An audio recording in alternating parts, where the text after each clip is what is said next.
Welcome to the latest episode of Five on the Floor on the Five Reasons Sports Network. Thanks for joining us on your favorite podcast app. On Apple, recommend Apple Podcasts. On Android, to recommend Spotify. Also, check out the Five Reasons YouTube channel for all your South Florida sports content, whether it's the Canes, Dolphins, Panthers, or anything else. Also, check out Off the Floor. You got your used stuff. This will publish before that. Why do they have to play a game while the Heat are playing a preseason game, or vice versa? Off the Floor. Use the link here in the description. You'll bypass the Apple upcharge for the most Heat anywhere, the most Heat information or conversation. Again, it's Off the Floor. Also, check out Prize Picks. Use that code FIVE. If you see another code in there, delete it. Help us out. Help yourself out. Delete that code. Enter the code FIVE.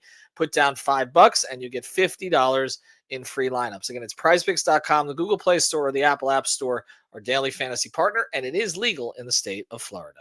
And now, today's episode. Uh-oh. Yeah. It's Mercy. Music by Mercy again. Heat Nation. We the culture. Yo, E, I need you to call timeout. Need Brady to set the floor plan. Tropical blanket. Open for the shot.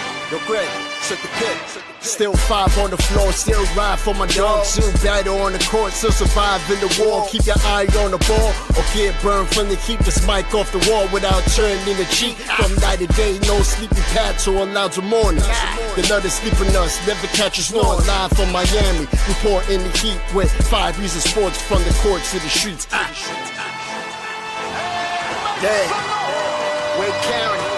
Heat Nation. We say it proudly.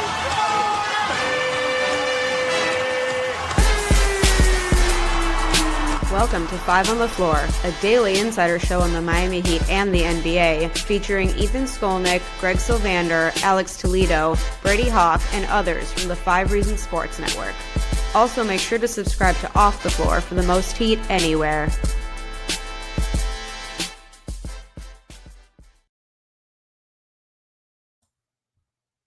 Here's today's floor plan. I'm Ethan Skolnick. You can follow me at Ethan J. Skolnick at 5 Reasons Sports. We got Greg Sylvander. You can follow me at Greg Sylvander. He's decked out for the Canes game tonight. The Heat play their final preseason game tonight, Friday night, against Memphis at home.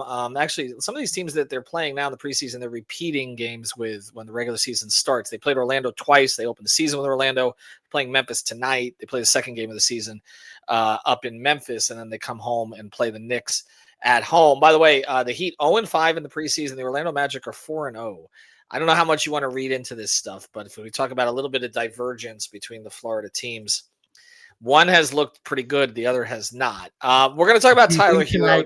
Before you jump in, and I'm interrupting and already making it a bad show, but do you think tonight it's going to be a dress rehearsal where they really play the rotation in any The only meaningful reason way? I think there's a chance of it is because they don't play again until Wednesday.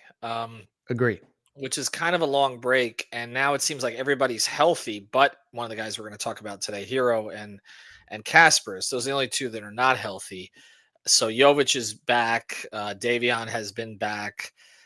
Bam seems to be okay. So maybe they do a run through here. They've had a couple extra preseason games as compared to some other teams. I mean, the Magic are done with their preseason, and I only played 4. So I think like they've had enough of a sample size that maybe they don't need a dress rehearsal, but they haven't played that well. So maybe he does try it tonight. We'll have Brady and Alex down there at the game. Hopefully it'll be more interesting than some of what we've seen in a couple of other games. Tyler Herro is not going to play tonight. I don't think Tyler Herro is going to play Wednesday either. No. But there's been a couple of developments with Tyler, and so we're going to address this because we know obviously he's the lightning rod on this team, still is. And the first part is when he's actually going to be back. So let's get to that first, and then we'll get to Windhorst's report. You know, when this first came out, the initial reporting that I did was that this was an 8 to 12 week injury or return from surgery. Okay. The Heat put out what I thought was an optimistic press release, which was 8 weeks. They're not usually that specific, right? And they're not usually that specific. Agreed. Then he comes out and says at the presser, he's told 8 to 12 weeks, but he basically told Spo 6.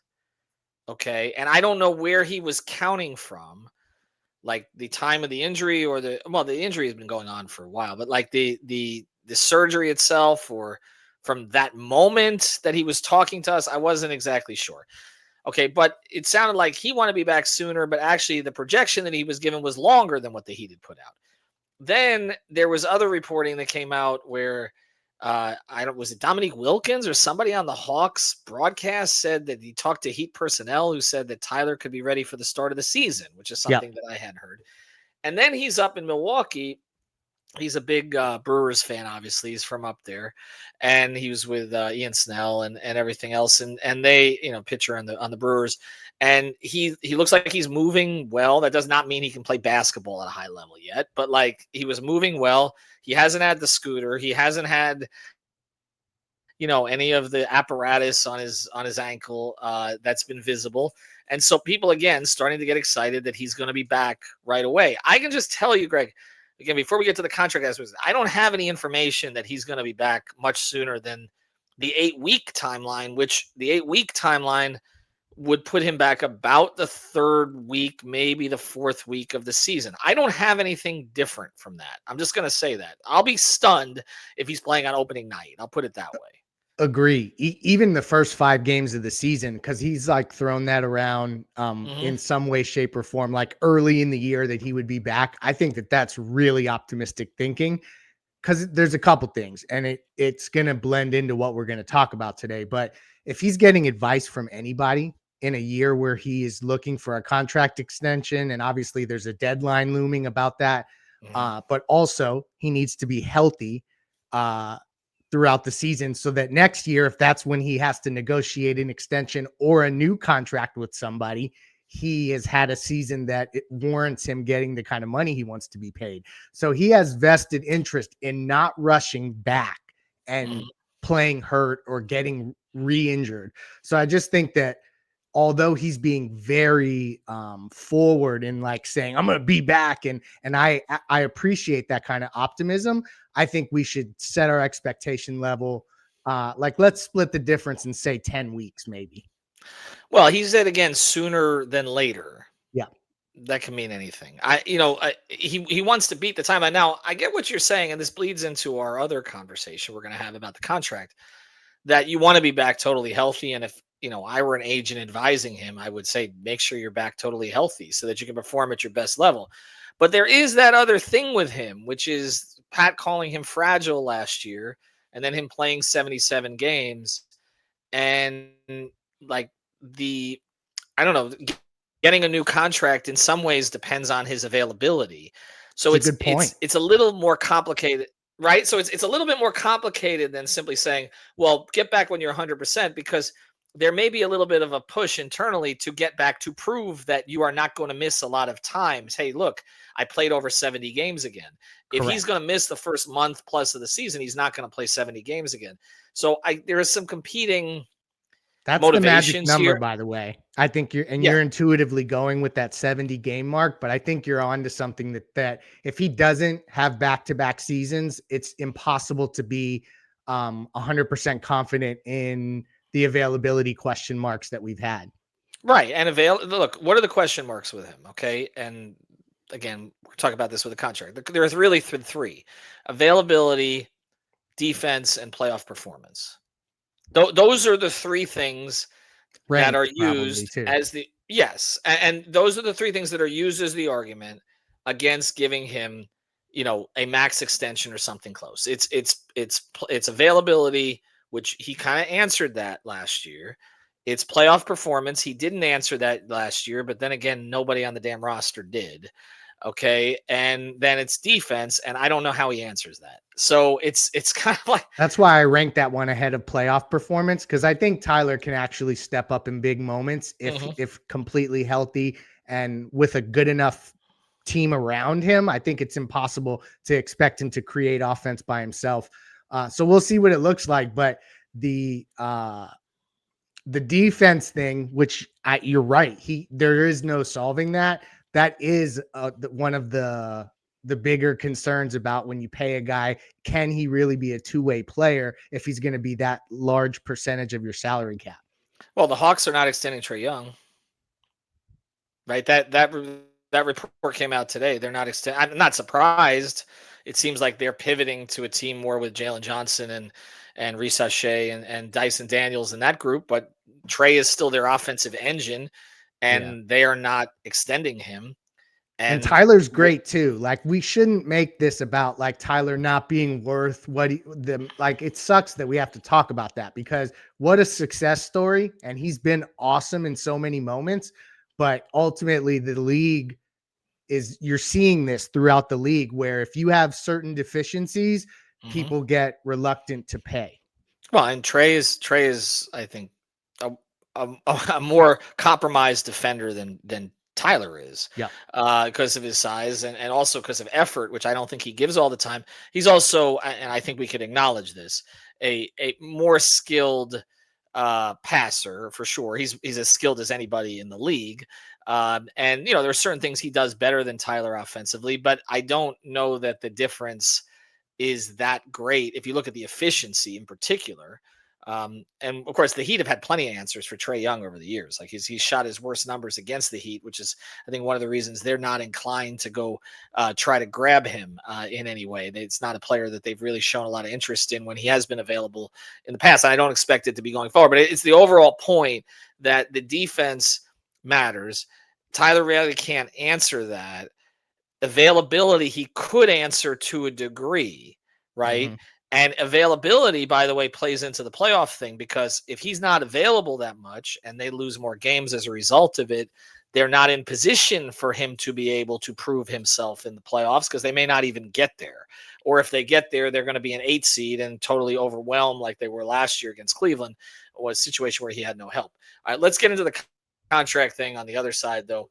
We are talking about money today, right? Of course we are. So we want to tell you about money and what you do with yours. First thing, you got to download Cash App. We're going to tell you the new code that you got to use. It's Secure10. We'll get to more of that in a second here. But also there's the Cash App card. So this is like a one-stop shop for all of your financing, or pretty much everything you do financially. A built-in card security that keeps your money safe with the protections that you expect. When you get the Cash App card, not only do you get access to a ton of perks and benefits like exclusive early access to nationwide concert pre-sales or discounts on popular brands, but you also have extra security with the power to instantly lock or unlock your card right from your phone in just one tap. If a suspicious transaction pops up on your card, Cash App has your back by automatically declining the purchase and sending you a heads up to confirm if it's you or not. Behind the scenes, you can rest assured knowing your account balance is protected by 24/7 fraud monitoring. Spend with peace of mind today and order a Cash App card in the app or at cash.app/card.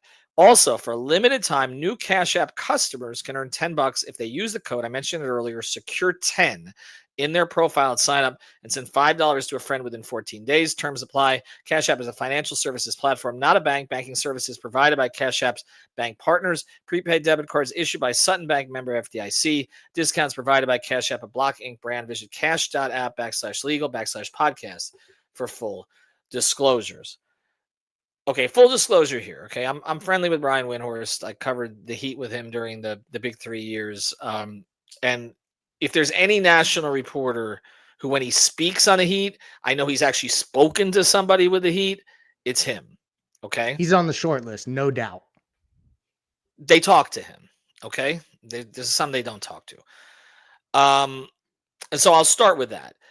But also, because Brian's speaking to a national audience, and he's moved away from the LeBron stuff in recent years, sometimes he says things nationally that we kind of already know.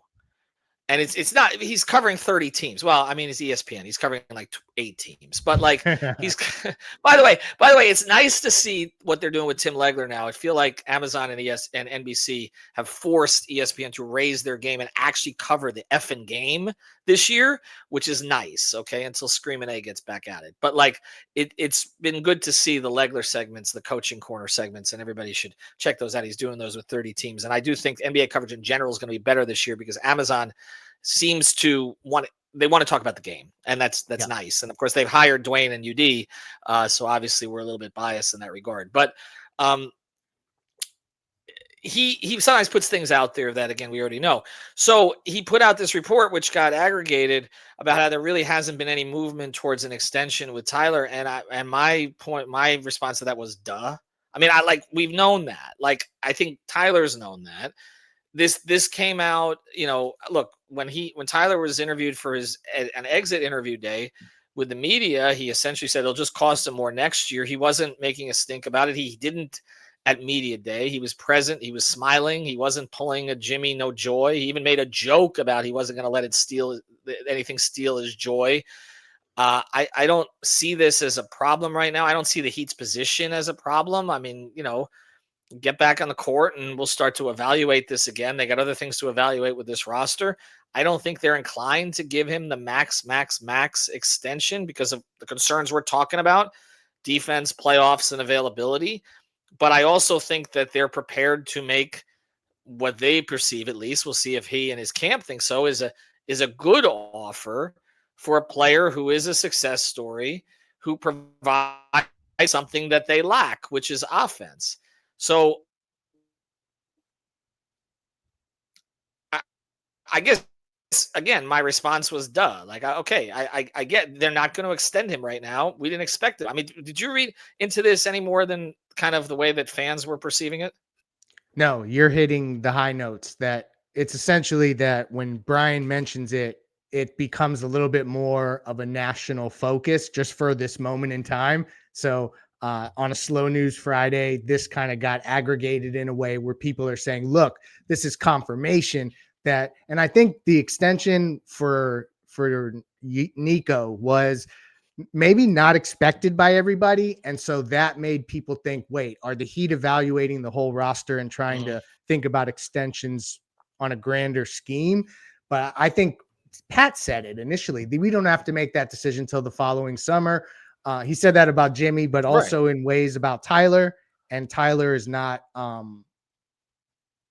being any kind of, doesn't have any issues with it. So I just didn't understand why anyone thought there was going to be urgency all of a sudden. And there wasn't going to be more urgency after he got hurt also. Like, that's the other part of this, but I don't know. There's a lot of I told you so's going on in my text chains today. Like, I told you they weren't going to extend. No, they were never going to give him that money right now. They don't feel like they're forced to do it. They want to see what the context of the team looks like. Tyler, as I said, is not creating problems. He made a joke about how when Jovic got the extension, it's clear that they're friendly, that, Nico owed him dinner. Nico's extension is basically 40% on an annual basis of what Tyler is expected to land on, or we think he could land. I mean, it was $15 million a year, right? Like, Tyler's not going to get $15 million a year. Like, no, it's two Tyler's different going to conversations completely. Obviously, it's two different. Yeah, right. There are two different stages of their career. One of them has been an all-star. The other one, we have all-star hopes for, but he hasn't cemented himself as that to this stage. Even those of us who are the biggest Jovic supporters will acknowledge Herro has accomplished more than Jovic has accomplished at that stage. And again, we're not talking about the same amount of money. I mean, Tyler's going to get 35 million plus from somebody. Okay. Eventually. I think I know that may not 40. Well, right. It could be that, but I'm saying, like, we're talking about we're not in the same ballpark here, so to speak. Okay. You're right. As the Jovic extension.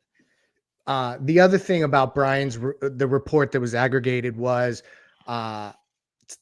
Tyler, much like Jimmy, saw Bam get an extension. And so, like, people there was a connection made between, well, they gave Bam an extension, but they're not necessarily thinking about Tyler in the same way at the same moment. And it goes back to what you've said multiple times. Now that they've invested in Bam at that max number, they can't, they can't get the second max wrong. Right. There's also this point, Greg, is that Bam, for whatever limitations we may speak of here, and again, I know you don't think there are any of the no ceilings thing, but I've sort of spoken about how I don't really expect this offensive explosion anymore. I think that there will be months that he has that are like the last 2 months of last year, but I think otherwise we're going to kind of settle into the same place here most of the time. I hope I'm wrong, okay, but I've gone into too many years expecting this leap, and last year I think that scared me away from it for good. But Bam is a more unique player than Tyler. And that's just the nature of it. It's just, this is not saying, one is markedly better than the other or what he does, but what Bam does is harder to find. Okay. And the which Heat is value someone who more. anchors your entire defense, whatever the limitations may be. And they value more, correct. And they made him the captain for a reason. And I obviously look, we've talked about the the coincidence of Shams reporting that Jimmy wasn't going to take an extension from the Heat on the very same day. It was happened to be draft night 2024 that Bam got the extension. Okay. It That's probably the was not a breaking point. Yeah. coincidence whatsoever. Exactly. Yeah, there were a lot of breaking points, but that certainly was part of it. Okay. But I don't I would think Tyler would understand the circumstances of why Bam got that extension. And I don't think necessarily, and like you said, and I've said, it makes it harder to give out that same amount of money to a second player once you've already given it out to one, and the upside of the two of them together hasn't gotten you past the play-in. You just can't do that. But it also doesn't mean that you lowball the guy or you trade him for nothing. And that's why I'm saying that I do think ultimately, and I could be wrong. I was wrong about how I thought Jimmy would play balls out. The Heat were wrong about that. I was wrong about the fact that I thought that the Heat and him could come to some kind of an agreement on a longer deal at less money per. Jimmy ended up getting his money, okay, from somewhere else, and he forced his way out. And in a certain way, he won, okay, so give him credit for that. But I do think in this case, okay, this is a player the Heat drafted, unlike Jimmy. This is a player who has not been a problem behind the scenes, unlike Jimmy. There is a level of communication that has gone on between him and the team and all this sort of stuff. He responded in the right way to Pat's call out last year. I think you add all of those elements together, I'm fairly confident that not that they'll come to an agreement necessarily, but that they will at least be able to discuss something, unlike what went on with Jimmy and the team, and that there may be some kind of a deal that is not, again, the max, but is also not insulting to a player who has accomplished what Tyler has accomplished and continues to try to improve, and that there will be something that comes in. I don't want to say the number because everyone's going to get upset about what it is. I said I don't think it could be less than 35. We've said the number 40, something in that range, okay? I still think the Heat will be willing to do. I believe that. I agree with you. Right. And again, that's not me reporting it. It's just common sense. Okay. Agreed. It's just right.